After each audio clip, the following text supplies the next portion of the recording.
Pengampunan Tuhan yang Tuhan beri dalam hidup kami sungguh ajaib. Pengampunan yang Tuhan beri atas hidup kami bukan karena perbuatan baik kami.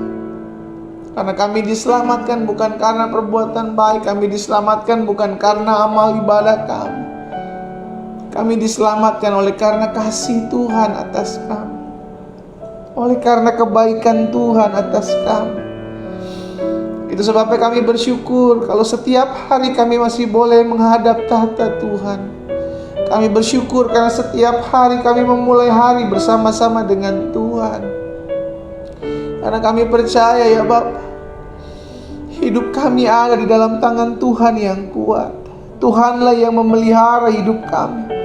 Tuhanlah yang menolong setiap langkah hidup kami, sehingga kami dapat berkata, ya Bapa, kalau hari ini kami ada bukan karena kuat dan gagah kami, tapi karena kasih setia Allah yang menopang kami. Betul badai masih harus kami hadapi, betul pergumulan ada di hadapan di jalan-jalan kami, betul masalah masih ada dalam kehidupan setiap kami.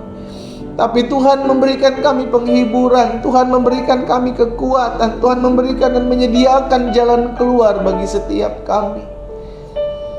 Karena itu pagi hari ini ya Bapak, kami mau buka hati kami untuk kembali dibekali, kembali diajar, kembali dalam kebenaran firman. Bapak, kami percaya kebenaran itulah yang memerdekakan hidup kami. Secara khusus kami akan masih membahas dalam rangkaian surga di keluarga kami. Karena kami percaya setan mengintai rumah tangga kami, iblis mengintai keluarga kami. Karena ini kami siap dan rindu terus dibekali oleh firman tentang bagaimana kami menjaga keluarga rumah tangga kami agar terus membangun suasana surga di dalam. Allah urapi kami, setiap suami-suami yang bergabung dalam doa pagi ini, setiap istri-istri yang bergabung dalam doa pagi, bahkan orang-orang muda yang bergabung dalam doa pagi ini, terus perlengkapi kami ya Allah Roh Kudus, sehingga hari ini menjadi hari di mana kami mengalami lawatan Tuhan. Kami diubahkan, kami dipulihkan di dalam nama Tuhan Yesus. Kami berdoa. Terima kasih Bapa.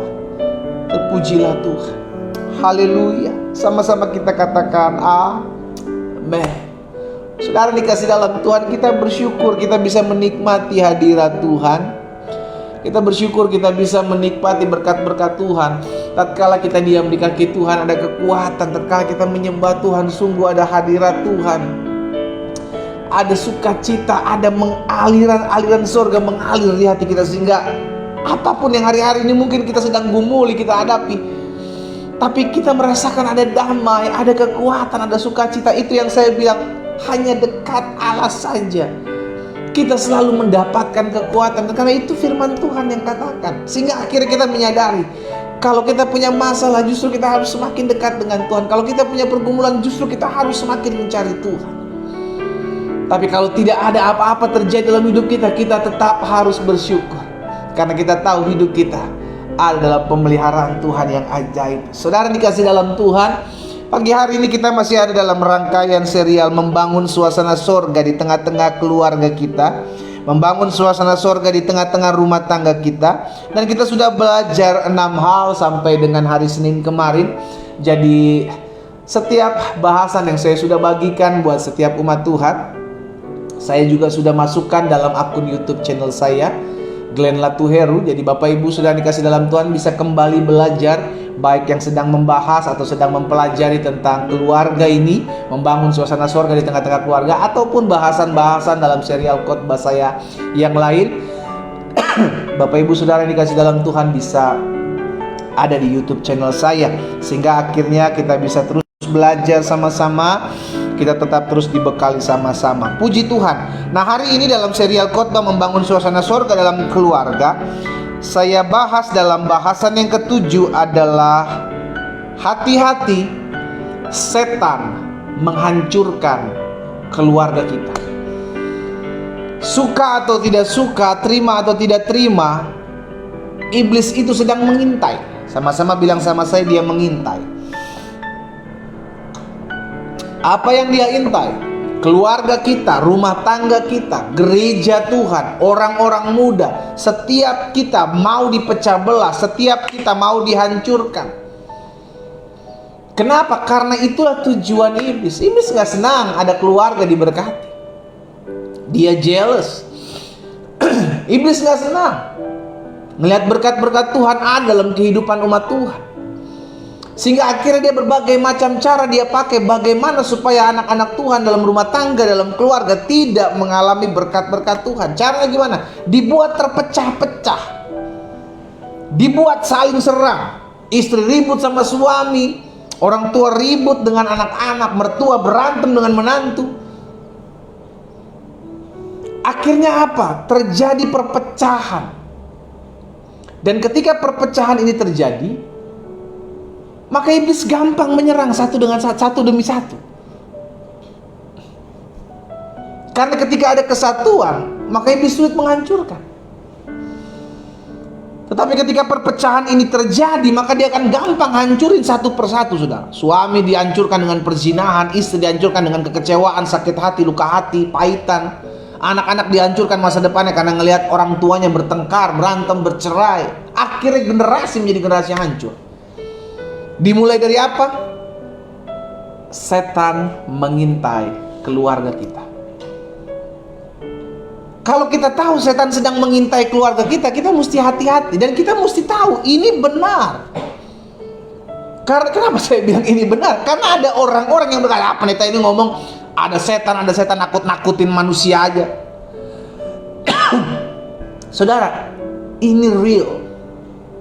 Karena Alkitab mencatat. Iya kan, sehingga akhirnya kita menyadari kalau saya tahu bahwa ada setan yang berusaha menghancurkan keluarga saya, ada setan yang berusaha mengintai rumah tangga saya, maka saya harus waspada. Kalau kita tinggal dalam satu daerah yang kita tahu daerah ini banyak maling, saudara, maka rumah kita pasang benar-benar baik-baik, gemboknya. Kalau kita punya kendaraan motor, kita pasang kunci ganda, alarm, ada mobil. Karena kita tahu daerah di mana saya tinggal ada daerah yang banyak sekali malingnya gitu kan. Dan terkenal daerah, misalkan contohnya seperti itu, saudara. Otomatis kita akan menjaga. Iya kan?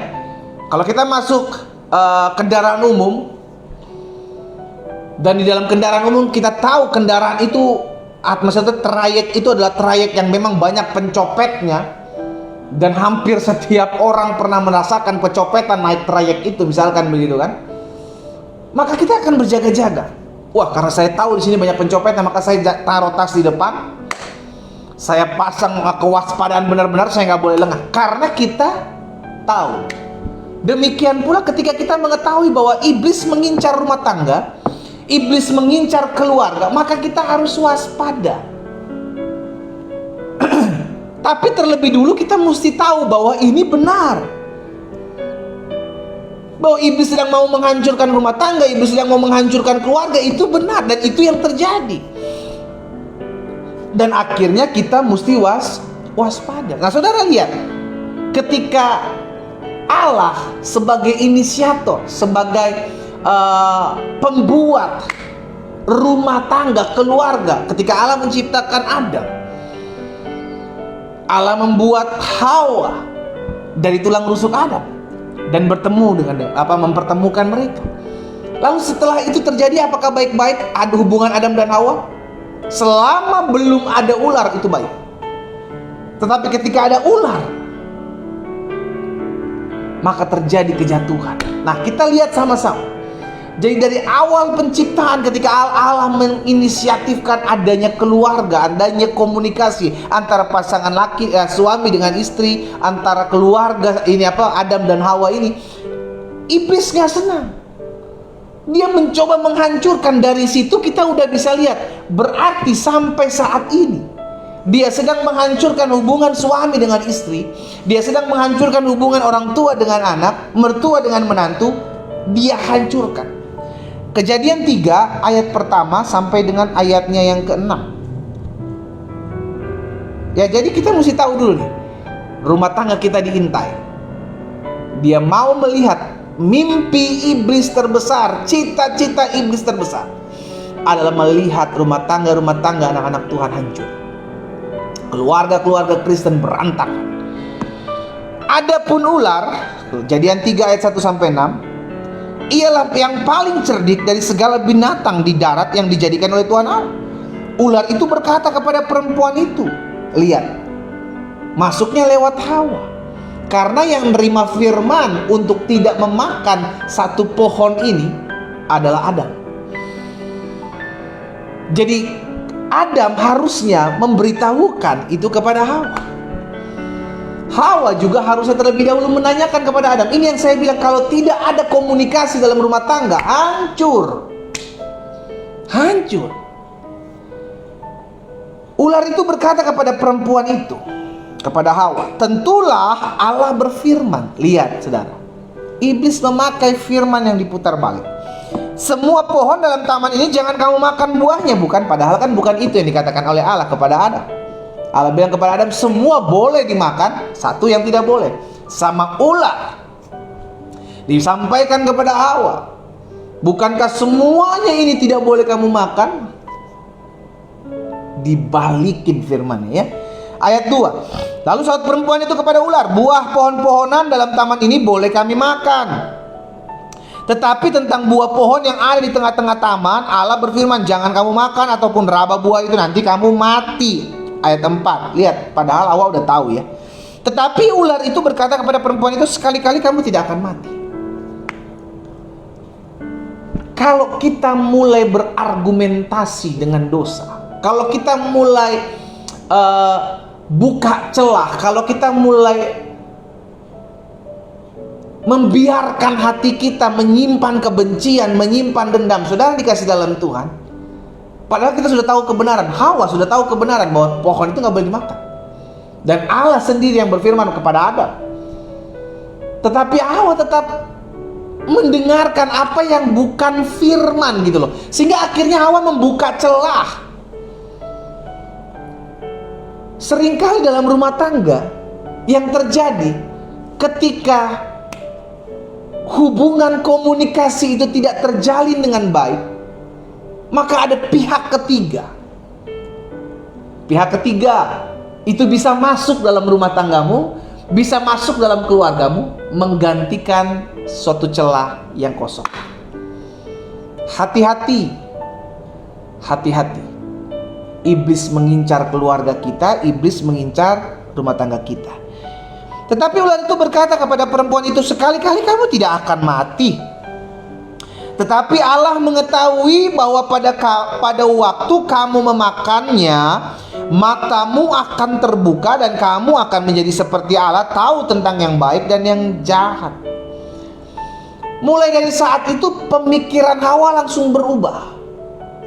Dia mulai lihat apa yang enak apa yang baik daripada buah yang gak boleh dimakan.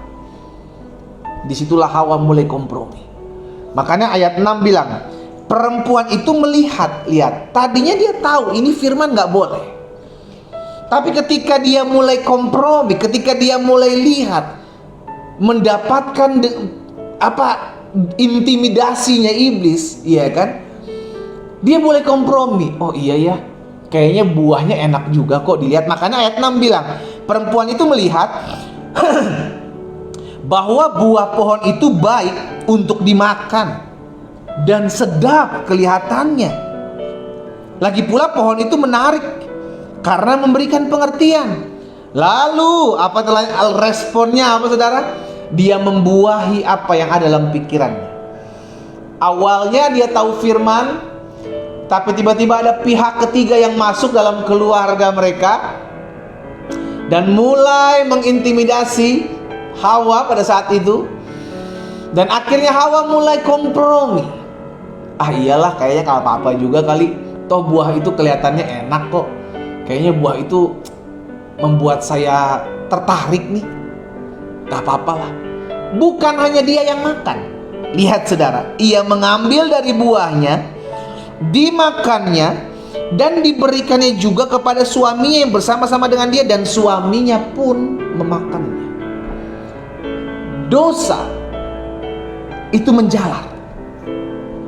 Dimulai dari satu orang Akhirnya yang satu pun meresponi, kalau lu bisa berbuat dosa, lu bisa buat jahat sama keluarga gua, sama hidup gua juga bisa buat seperti itu. Akhirnya suami istri saling nantang. Oh, lu bisa buat selingkuh, gua juga bisa. Karena apa? Karena dosa menjahat, akhirnya hancur, akhirnya berpecah. Nah, ini adalah langkah awal iblis ketika dia mulai menyusupi rumah tangga, menyusupi keluarga. Dengan cara apa? Main di pikiran. Dia mulai main di pikirannya Hawa dan mulai menyampaikan realita yang terjadi. Lihat, realita yang terjadi. Bukankah Allah berfirman bahwa semua pohon di taman ini tidak boleh kamu makan tidak boleh kamu makan buahnya? Semua dimulai dari pikiran kita. Makanya tidak jarang istri-istri atau suami-suami mulai berpikir, jangan-jangan suami gue selingkuh ya, jangan-jangan istri gue selingkuh ya. Belum ada dasarnya, tapi mulai dari pikiran. Aduh, kenapa ya suami gue kok kayaknya nggak bisa memuaskan gue ya. Aduh, kenapa ya kok kayaknya istri gue nggak bisa ngedengarin gue ya. Mulai dari pikiran, akhirnya berasumsi. Mulai berasumsi, akhirnya sudah dikasih dalam Tuhan, baik istri maupun suami membiarkan pihak ketiga masuk dalam keluarga. Itulah yang tersebut namanya pil, itu yang disebut namanya will. Akhirnya menguasai rumah tangga, akhirnya terjadi perpecahan. Nah, sebelum hal itu terjadi, kita mesti jaga-jaga. Dari awal saya bilang jaga-jaga, waspada. Kenapa? Karena kita tahu iblis mentargetkan rumah tangga kita, iblis menargetkan keluarga kita. 1 Petrus 5 ayat 8 dan 9. Sadarlah, lihat. Saya harus sadar, sama-sama bilang sama saya harus sadar. Sadarlah dan berjaga-jagalah, lawanmu itu si iblis berjalan keliling sama seperti singa yang mengaum-ngaum dan mencari orang yang dapat ditelannya. Dia cari celah, dia cari kelemahan, dia cari peluang, dia cari kesempatan. Kapan saya bisa ngancurin rumah tangga Glenn? Kapan saya bisa ngancurin keluarganya Glenn? Dia cari celah. Karena kita sadar dia cari celah kita, ya jangan buka celah. Karena kita sadar dia mentargetkan keluarga rumah tangga kita, ya jaga-jaga. Gitu loh. Kayak dari awal saya bilang, kalau kita tahu rumah kita banyak maling, ya jaga rumah kita. Maksudnya ya pasang alarm apa segala macam, kita menjaga sedemikian rupa, jangan sampai kebobolan.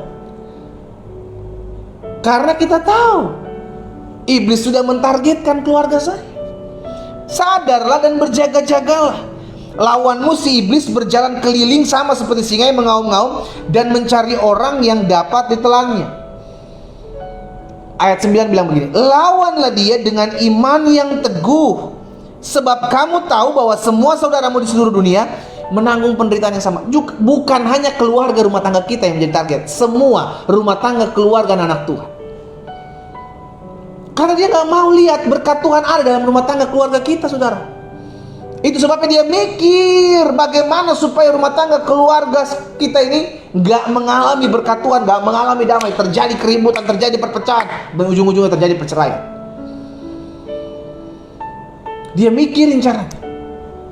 Dan semua itu dia akan lakukan. Tapi semua itu ada di kita keputusannya. Keputusan itu ada di kita. Apakah kita mau meresponi apa yang dia buat dalam hidup kita, atau kita tolak? Gue tahu permainan licik lu, Blis. Ya kan, iblis maksudnya. Gue tahu ini permainan licik lu nih. Udah, gue nggak mau kita langsung kita buat tembok, langsung kita buat pagar untuk berjaga-jaga. Ya, lawan dia dengan iman yang teguh. Jadi dalam kekristenan, dalam rumah tangga kita juga perlu pasang benteng. Makanya saya bilang penting sekali dalam rumah tangga kita itu ada mesbah, ada doa sama-sama. Bukan sama-sama berdoa, bukan doa sama-sama, tapi berdoa bersama-sama. Jadi gini, suami dan istri sama-sama berdoa. Bukan nanti suami sendiri, istri sendiri, anak-anak sendiri. Harus ada waktu berdoa bersama-sama. Supaya apa? Supaya ada benteng, ada perlindungan atas keluarga kita, atas rumah tangga kita. Sediakan waktu. Makanya saya ajak nih, ibu-ibu, istri-istri yang bergabung dalam ibadah doa pagi, atau suami-suami, bapak-bapak yang bergabung dalam ibadah doa pagi, ajak pasangan untuk sama-sama mendengarkan firman Tuhan, untuk sama-sama menyembah Tuhan. Wow, saya sangat percaya akan terjadi kuasa lawatan Tuhan. Kalau ada dari antara saudara bilang, aduh pendeta, istri saya masih tidur, suami saya masih tidur, kita doakan supaya Tuhan gerakan hatinya.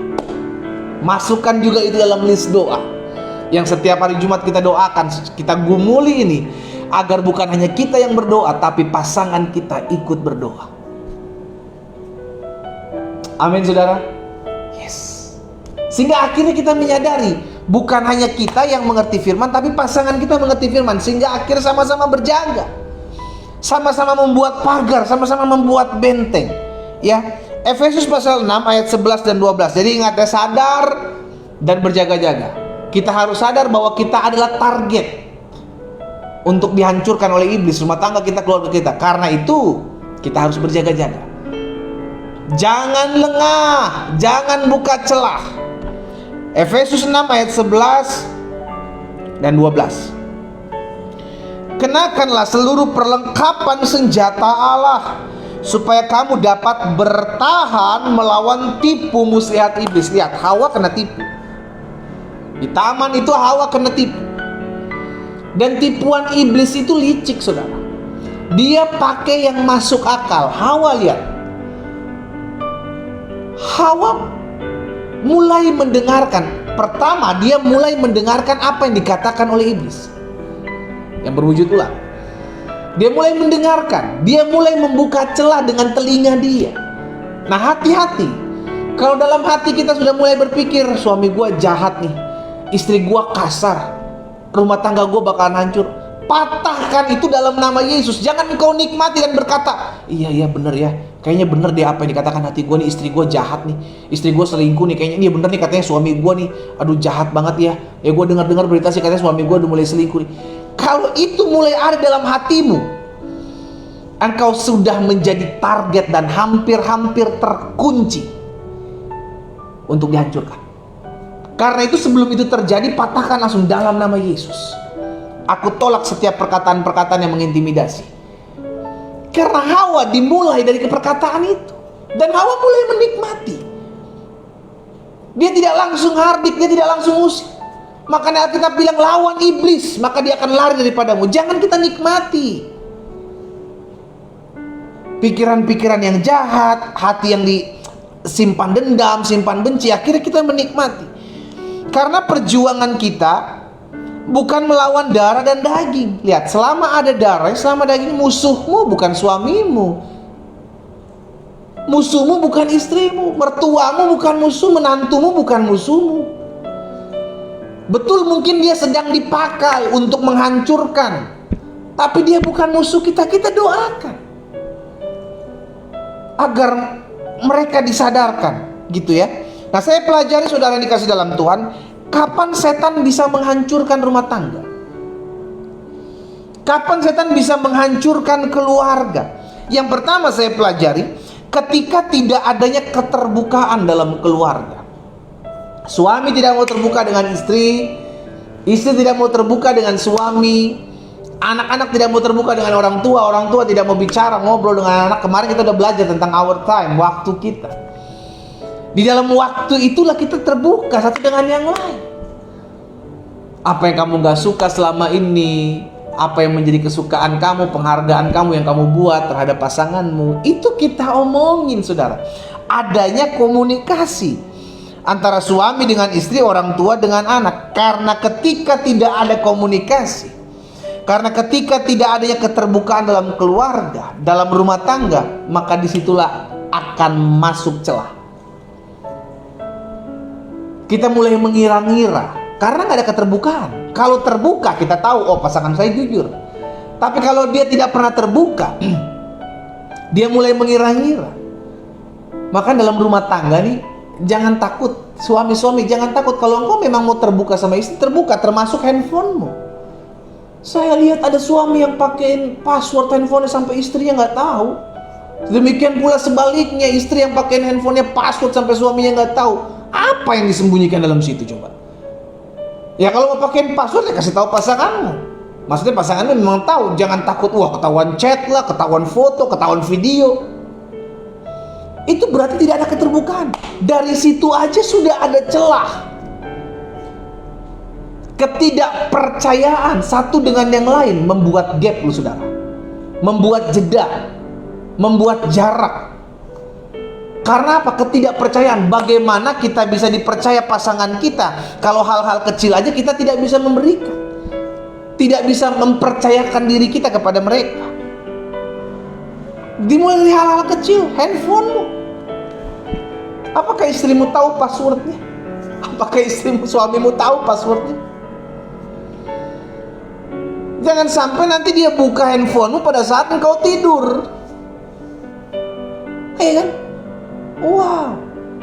Jadi belajar terbuka dengan pasanganmu. Kalau engkau tidak mau terbuka dengan pasanganmu, engkau terbuka dengan siapa?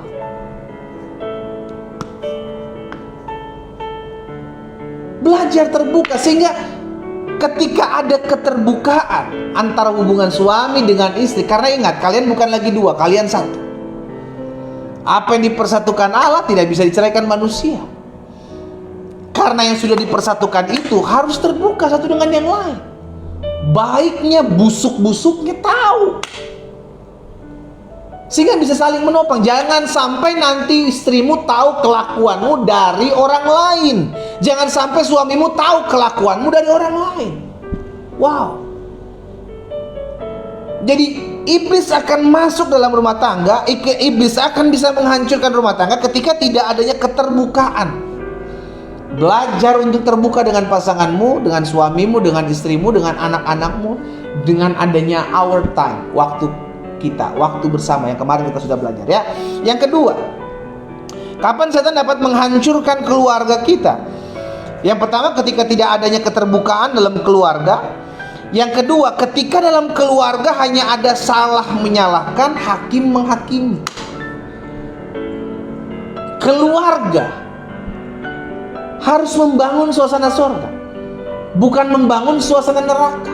Sehingga di dalam rumah tangga, dalam keluarga yang ada hanya menghakimi, yang ada hanya menyalahkan, orang hanya akan tertuduh. Nggak akan pernah ada kedamaian dalam rumah tanggamu dan orang-orang dalam rumah tangga, keluarga kita pasti akan keluar. Kenapa? Nggak ada kesejahteraan dalam keluarga, nggak ada kesejahteraan dalam rumah saya. Akhirnya mulai salah menyalahkan, kamu sini salah mendidik anak. Istri bilang, papa sih kelamaan di luar, cari uang secari uang, tapi tiap pergi pagi pulang malam, pergi pagi pulang malam. Mama nggak bisa lah jagain anak 24 jam. Akhirnya salah menyalahkan, ribut.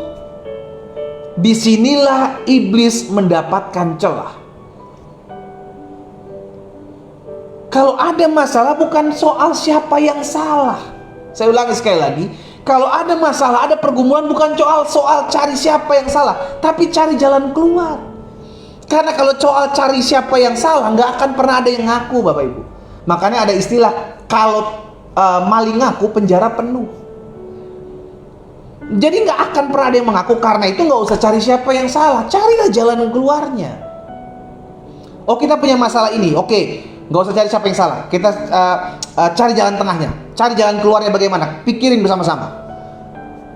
Tapi kalau suami kerjain nyalain istri, kamu sih sebagai seorang istri nggak ngedidik anak. Lah istri juga punya alasan dong nyalain suami. Papa sih nyari duit terus. Lo kan kamu buat kamu makan juga. Kamu wah udah ribut semua, berantem semua. Karena cari siapa yang salah. Dalam rumah tangga itu bukan soal siapa benar siapa salah. Ini bukan pengadilan, saudara. Iya kan? Ini bukan soal siapa yang benar siapa yang salah, tapi siapa yang paling bisa membawa damai di tengah-tengah keluarga. Karena Alkitab jelas katakan, berbahagialah mereka yang membawa damai, mereka akan disebut anak-anak Allah. Sehingga akhirnya kalau semua cari siapa yang benar siapa yang salah, akan timbul penghakiman. Dan kalau udah mulai menghakimi, yang ada hanya akan kekecewaan, kepahitan, sakit hati. Dan ini adalah pintu yang terbuka besar untuk iblis menghancurkan rumah tangga saudara dan saya. Jadi yang kedua saya pelajari, kapan setan dapat menghancurkan keluarga? Ketika dalam keluarga hanya ada salah menyalahkan, hanya ada hakim menghakimi, saling menyalahkan, saling menghakimi, bukan cari solusi, bukan cari jalan keluar. Karena itu pastikan, kalau ada masalah, dengar baik, kalau ada masalah, jangan cari siapa yang salah, tapi cari jalan keluar. Ya, yang ketiga, kapan setan dapat menghancurkan keluarga? Yang pertama, setan dapat menghancurkan keluarga ketika tidak adanya terbukaan dalam keluarga, baik hubungan suami dengan istri, orang tua dengan anak. Yang kedua, kapan setan dapat menghancurkan keluarga? Ketika dalam keluarga hanya ada menyalahkan dan menghakimi. Yang ketiga, kapan setan bisa menghancurkan keluarga? Ketika fokus kita hanya melihat kekurangan-kekurangan yang ada. Kita orang tua hanya melihat kekurangan-kekurangannya anak.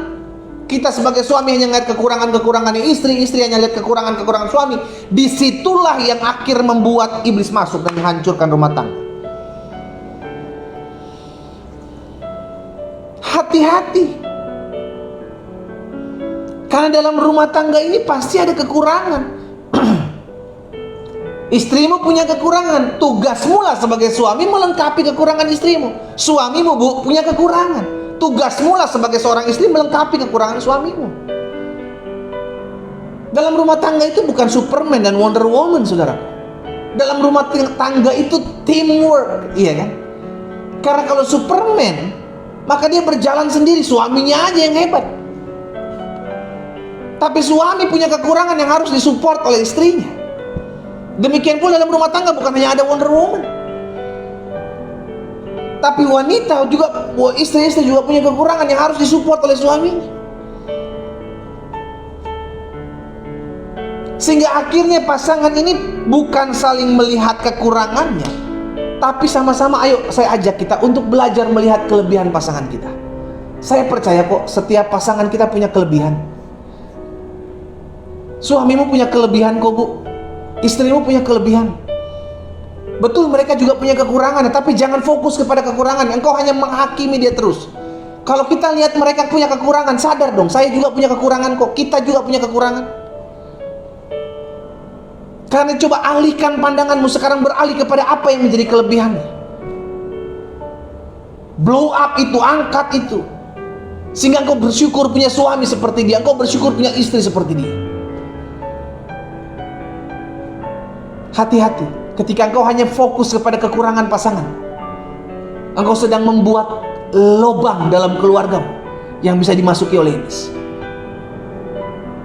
Ujung-ujungnya apa? Engkau mencari kekurangan pasanganmu di luar. Engkau mencari kekurangan pasanganmu di tempat engkau bekerja.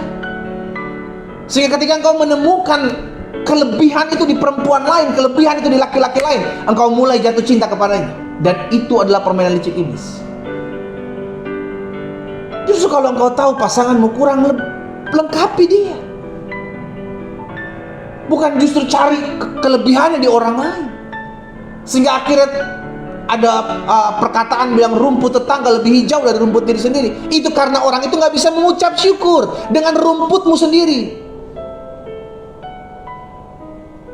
Dari sini bisa dilihat, engkau bukanlah orang yang gampang dan mudah mengucap syukur. Kalau engkau mencari kepuasan tidak akan pernah kau temukan. Karena Alkitab katakan telinga tidak akan pernah puas mendengar, mata tidak akan pernah puas melihat. Tapi hati yang mengucap syukur akan memuaskan hidupmu. Jadi yang ketiga, kapan setan dapat menghancurkan keluarga? Setan dapat menghancurkan keluarga ketika fokus kita hanya kepada kekurangan-kekurangan pasangan kita. Kita ada, ingat, untuk melengkapi kekurangan pasangan kita. Dan ingatlah, kita pun masih punya kekurangan. Karena itu belajar melihat kelebihan pasanganmu, bukan kekurangannya. Yang keempat, yang terakhir, kapan setan dapat menghancurkan keluarga kita? Kapan setan dapat menghancurkan rumah tangga kita?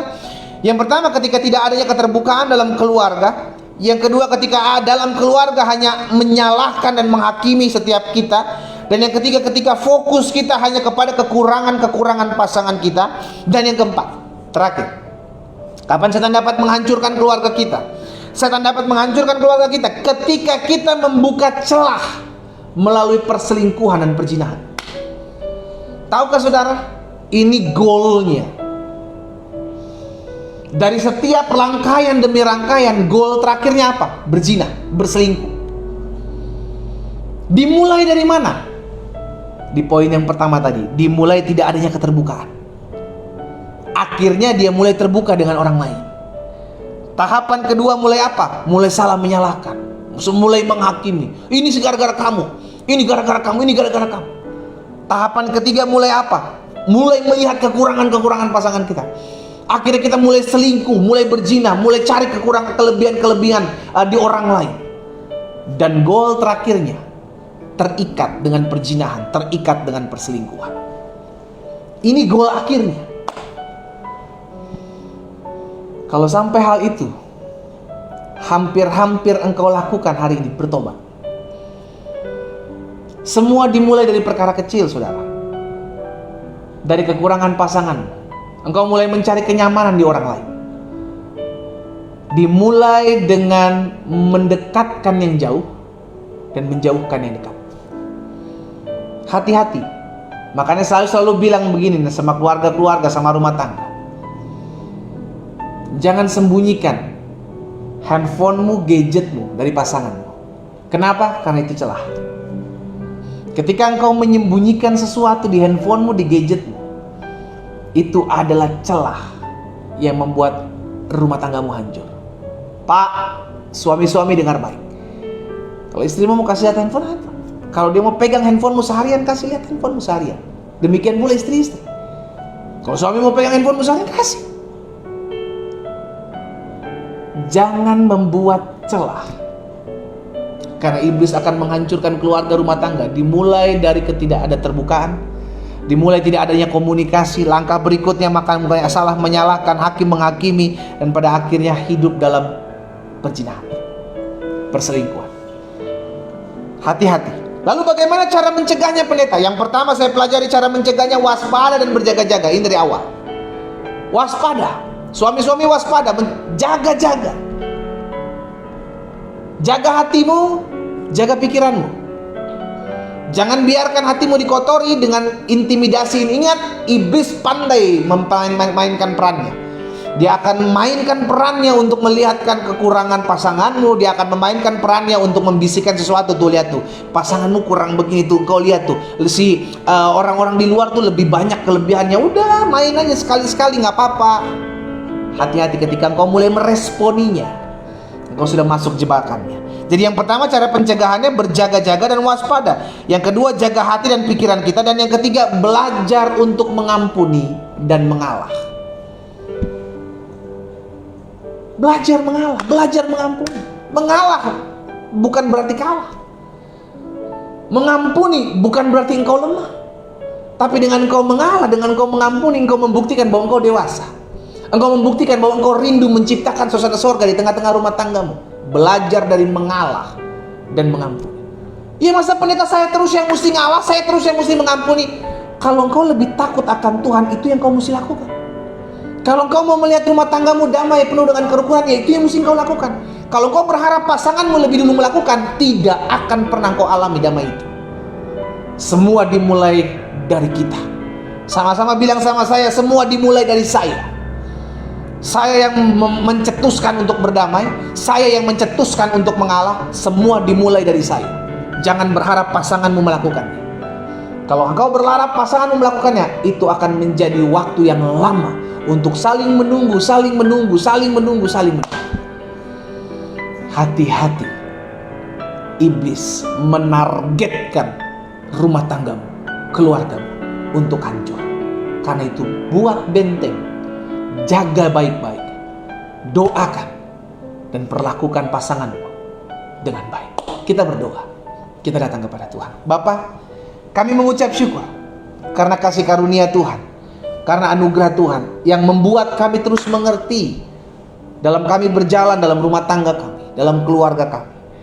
Bapak, hamba berdoa apa yang Tuhan taruh dalam hati hamba sudah hamba sampaikan. Hamba mengucapkan berkat di dalam nama Yesus, Allah yang memberkati setiap rumah tangga dan anak-anak Tuhan. Kalau ada di antara mereka yang hari-hari ini mungkin sedang mengalami masalah dalam rumah tangga, hamba berdoa, biar ketika kami membahas tentang keluarga, Kami membahas tentang rumah tangga. Maka saat itu kami menjadi pelaku-pelaku firman Tuhan, dan kami percaya bagian Tuhan adalah menjamah pasangan kami yang belum bertobat. Karena kami tahu bagi Tuhan tidak ada perkara yang mustahil. Hamba menyerahkan setiap rumah tangga dari anak-anak Tuhan yang hari-hari ini sedang bergumul dalam keluarganya, hari-hari sedang bergumul dalam rumah tangganya. Hamba ucapkan berkat di dalam nama Yesus. Tuhan jamah, Tuhan pulihkan. Izinkan kami melihat mujizat terjadi ya Tuhan, dalam rumah tangga kami, dalam keluarga kami. Tuhan, ingatkan kami bahwa iblis sedang menargetkan rumah tangga kami untuk hancur. Ingatkan kami, iblis menargetkan rumah tangga kami untuk hancur dan dipecah belah. Tapi hari ini kami sadar dan kami mau berjaga-jaga. Kami kerjakan apa yang menjadi bagian kami, karena kami tahu ya Tuhan, Tuhan menolong kami, tapi Tuhan juga mau kami turut ambil bagian dalam menjaga rumah tangga dan keluarga kami dengan mengerjakan apa yang menjadi bagian kami. Hamba berdoa ya Tuhan, menyerahkan setiap apa yang sudah hamba sampaikan pada hari ini buat umat Tuhan. Biarlah firman termaterai dalam hati kami, langkah hidup kami semakin hari semakin memuliakan nama Tuhan. Hamba berdoa juga mengucapkan berkat buat setiap pergumulan-pergumulan mereka yang hari-hari ini mereka terus doakan, mereka terus naikkan ke dalam tangan Tuhan yang kuat. Hamba berdoa dalam nama Yesus, sehingga pada akhirnya setiap kami boleh melihat jawaban-jawaban doa dinyatakan dalam hidup kami. Hamba berdoa buat setiap pergumulan umat Tuhan satu persatu. Tuhan lihat, kami percaya Tuhan pergumulan kami yang kami bawa kepada Tuhan, kami tahu Tuhan menjawab doa kami jauh lebih dahsyat, jauh lebih luar biasa dari apa yang kami bayangkan dan pikirkan. Karena itu kami bawa setiap pergumulan kami. Apa yang menjadi pokok-pokok doa umat Tuhan, hamba berdoa Tuhan yang mendengar jeritan hati mereka, Tuhan yang memperhatikan. Karena kami tahu masakan Tuhan yang menanamkan telinga, Tuhan yang menanamkan mata, Tuhan tidak melihat dan Tuhan tidak mendengar. Itu sebabnya kami memiliki kepercayaan bahwa Tuhan yang kami sembah adalah Tuhan yang mendengar setiap seru doa kami. Karena itu ya Allah, kami membawa setiap pergumulan kami, rumah tangga kami, keluarga kami, pekerjaan, kesehatan kami, usaha kami, anak-anak kami ya Tuhan, studi kami, bisnis kami berdoa dalam nama Yesus. Tuhan campur tangan.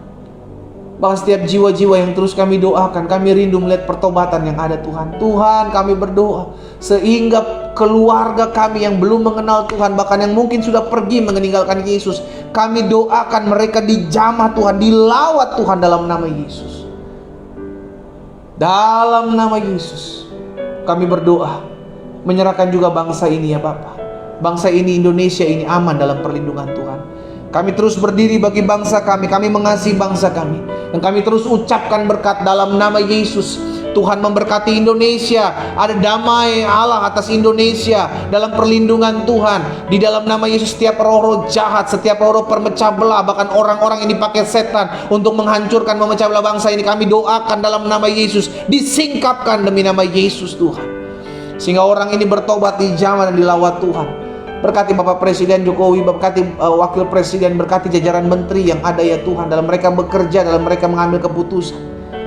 Berkati TNI, berkati Polri, berkati Bapak Panglima TNI, berkati Bapak Kapolri. Tuhan memberkati Ketua KPK, Ketua BNPB, Ketua BNPT. Kami berdoa buat mereka, bahkan pemimpin-pemimpin daerah, para gubernur, para bupati, para wali kota. Di dalam nama Yesus Allah, beri roh takut dan gentar akan Tuhan dalam mereka memimpin bangsa kami, sehingga mereka memimpin dengan takut dan gentar akan Tuhan. Di dalam nama Yesus kami berdoa juga ya Bapak buat masa-masa pandemi COVID ini. Kami bersyukur pandemi ini semakin hari semakin menurun, dan kami percaya bukan hanya bangsa kami, tapi dunia akan melihat kuasa Allah dinyatakan atas pandemi COVID ini. Berlalunya pandemi COVID ini dalam nama Yesus. Setiap kutuk-kutuk yang dilemparkan orang atas bangsa kami, atas dunia ini, bahwa COVID akan ada gelombang ketiga, kami patahkan dalam nama Yesus. Dalam nama Yesus kami gagalkan setiap kutuk-kutuk yang dilemparkan atas bangsa kami. Tidak akan terjadi gelombang ketiga. Semua aman, semua dalam perlindungan Tuhan. Tuhan Yesus menjaga bangsa ini. Allah tolong, Allah tolong. Bapak, kami berdoa juga menyerahkan ke dalam tangan Tuhan kehidupan setiap umat Tuhan. Oh Tuhan memberkati, Tuhan jaga, Tuhan sertai, Tuhan tolong, sehingga hari-hari hidup kami ada dalam pemeliharaan dan berkat-berkat Tuhan. Pada akhirnya kami terus mengecap apa yang baik yang berasal daripada Tuhan. Terima kasih Bapa yang baik, terima kasih Tuhan Yesus. Secara khusus kami berdoa buat teman-teman kami, kerabat kami, hamba-hamba Tuhan yang ada di Palopo, yang kemarin-kemarin baru mengalami ada badai. Tuhan, kami berdoa biar Allah menghiburkan, Allah menolong setiap mereka, Allah menyertai setiap mereka. Jaga ya Tuhan, di dalam nama Yesus. Tuhan tolong, sehingga semua aman, semua dalam perlindungan Tuhan. Darah Yesus menutup bungkus setiap mereka masing-masing. Terpujilah Tuhan, terpujilah Tuhan. Terima kasih Bapa. Pada akhirnya kami bersyukur buat hari ini. Kami mengucapkan berkat di dalam nama Yesus. Berkat Tuhan ada di sepanjang hari ini. Kami berjalan dalam kuasa, kami berjalan dalam mujizat. Setiap hari kami melihat pertolongan Tuhan. Karena itu jemaat yang dikasih dalam Tuhan, umat Tuhan, arahkan pandanganmu kepada Tuhan. Angkat kedua belah tanganmu dan terimalah berkat Tuhan. Hamba ucapkan berkat buat setiap umat Tuhan di rumah mereka masing-masing ya Bapa. Turunlah berkat Allah Abraham, Ishak, Yakub dalam kehidupan mereka. Di dalam berkat nama Bapa, Anak dan Roh Kudus. Dalam nama Tuhan Yesus Kristus. Kasih karunia Allah menopang mereka. Pemeliharaan Allah yang ajaib ada dalam hidup mereka. Bahkan damai sejahtera dan sukacita berlimpah-limpah ada atas hidup mereka. Di dalam nama Tuhan Yesus kami berdoa. Haleluya.